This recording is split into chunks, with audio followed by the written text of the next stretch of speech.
Levez vos yeux en haut. Qui est le plus grand? 2 mai. Je vous le dis en vérité, si vous ne vous convertissez et si vous ne devenez comme les petits-enfants, vous n'entrerez pas dans le royaume des cieux. Matthieu 18, 3. Lisez les instructions données au 18e chapitre de Matthieu. Dans tous les oracles de Dieu, il n'est rien de plus positif.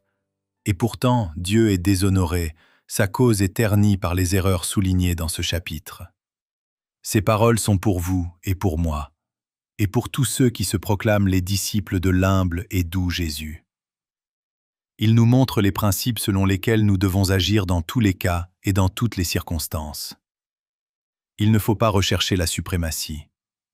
Le Christ enseigne que dans son royaume spirituel, ce n'est pas la position, l'éclat extérieur ou l'autorité qui constitue la grandeur, mais l'excellence spirituelle manifestée par une véritable conversion. Nous devons constamment apprendre du Christ. Il nous a invités. « Venez à moi, vous tous qui êtes fatigués et chargés, et je vous donnerai du repos.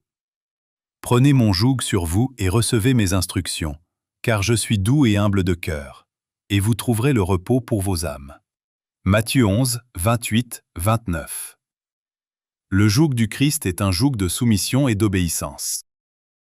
Dans notre vie quotidienne, devant nos frères et devant le monde, nous devons devenir les vivants interprètes des Écritures, honorant le Christ en révélant la douceur et l'humilité de son cœur. Les enseignements du Christ doivent être pour nous semblables aux feuilles de l'arbre de vie. En mangeant et en assimilant le pain de vie, nous ferons preuve d'un caractère semblable. En restant unis, en estimant les autres au-dessus de nous-mêmes, nous devons présenter au monde un témoignage vivant du pouvoir de la vérité. Nous ne devons pas craindre que si nous ne travaillons pas pour la première place, notre moi ne soit sous-estimé. Si les hommes voyaient Jésus plus grand et plus haut, s'ils avaient davantage de confiance en lui et moins de confiance en eux-mêmes, leur caractère serait formé et modelé à la ressemblance divine. Lorsque le moi est caché en Christ, le Sauveur apparaît comme celui qui est plein de charme et se distingue entre 10 000. Quand les hommes se soumettront entièrement à Dieu, mangeant le pain de vie et buvant l'eau du salut, ils croîtront en Christ. Le caractère est composé de ce que l'Esprit mange et boit.